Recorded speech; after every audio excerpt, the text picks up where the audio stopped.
ဖားကက်မြို့နယ်လုံခင်းကျေးရွာအုပ်စုတစ်ခုလုံးကိုလက်နက်ကြီးလမ်းထောက်ပြီးထိန်းချုပ်နိုင်ဖို့အတွက်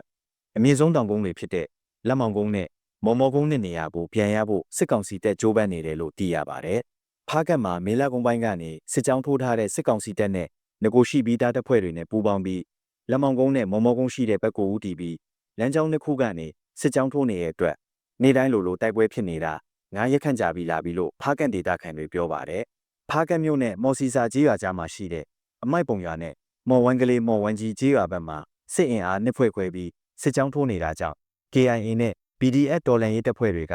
လမ်းကြောင်းပိတ်ဆို့တိုက်ခိုက်နေတာလို့ဆိုပါတယ်။လက်ရှိမော်စီစာအနီးအမိုက်ပုံကျေးရွာကနေထပ်မှရှိတဲ့အင်မိုင်းရန်အနီးတစ်ဝိုက်ထိစစ်ကြောင်းထိုးနေတဲ့စစ်ကြောင်းနဲ့ KIA နဲ့ PDF ပူးပေါင်းတပ်တွေတိုက်ပွဲဖြစ်နေတဲ့အခြေအနေကိုဖားကန့်ဒေသခံအမျိုးသားတဦးကပြောပြပါတယ်။စစ်ကောင်စီတပ်တွေကအမိုက်ပုံကျေးရွာကနေအင်မိုင်းရန်ကိုတက်ချင်တာတက်လို့မရအောင်တော်လှန်ရေးတပ်ဖွဲ့တွေကပိတ်ဆို့တိုက်ခိုက်ထားတာတကယ်လို့အင်မိုင်းရန်ကိုကြော်တက်သွားရင်ဖားကန့်တုတန်တကြောကိုစစ်တပ်ဝင်သွားရင်မော်ဝမ်းကြီးမော်ဝမ်းကလေးမှာရှိနေတဲ့နောက်ထပ်စစ်ကြောင်းတစ်ခုအတွက်အထောက်အကူဖြစ်သွားမယ်အဲလိုဆိုရင်စစ်ကြောင်းနှစ်ခုစလုံးက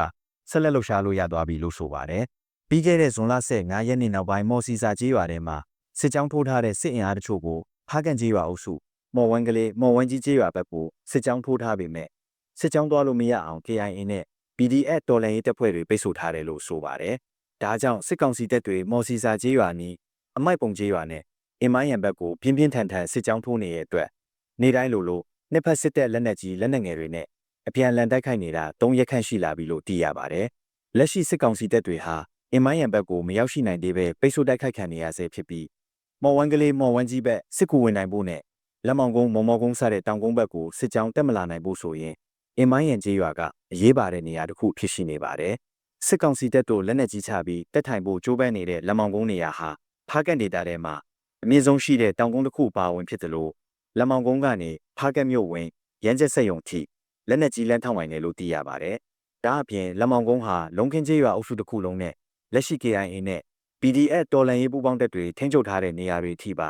လမ်းထောက်နိုင်တဲ့အတွက်စိုးရိမ်ဖွယ်ရှိနေရလို့ဖားကန့်ဒေသခံမျိုးသားကဆက်ဆိုပါတယ်။ပြောရမယ်ဆိုရင်လက်မောင်ကုန်းကပေါ်စီကနေလုံခင်းတစ်ခုလုံးကိုကောင်းကောင်းထိန်းချုပ်နိုင်တဲ့နေမြေဒေသအရဆိုရင်လုံခင်းနဲ့စိတ်မူရိယဆက်မှာရှိတဲ့အဲကြောင့်လုံခင်းအုပ်စုထဲမှာပဲမဟုတ်ဘူးစိတ်မူကျေးရွာတွေထိပါထိန်းချုပ်သွားနိုင်တဲ့ဒီနေရာတွေအားလုံးကလည်းစစ်ကောင်စီတပ်တွေလက်လွတ်လိုက်ရတဲ့နေရာတွေဖြစ်ပါတယ်လို့ပြောပါတယ်။ဒါကြောင့်စစ်ကောင်စီတပ်တွေကလက်မောင်ကုန်းနဲ့မော်မော်ကုန်းဘက်ကိုဦးတည်ပြီး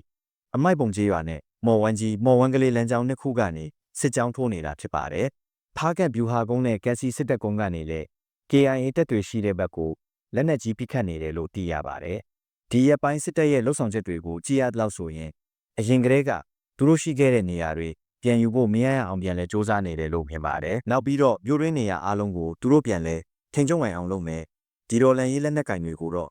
မြို့ပြင်ဘက်ကိုရောက်အောင်ပြန်လုပ်နေတဲ့သဘောပဲလို့ပြောပါတယ်။ KIA နဲ့ဒေါ်လန်ရေးပူးပေါင်းတပ်တွေကပြီးခဲ့တဲ့2024ခုနှစ်မှာဖားကန့်မြို့အတွက်အရေးပါတဲ့စစ်တပ်နေရာ6ခုခန့်ကိုသိမ်းပိုက်လိုက်ပြီးနောက်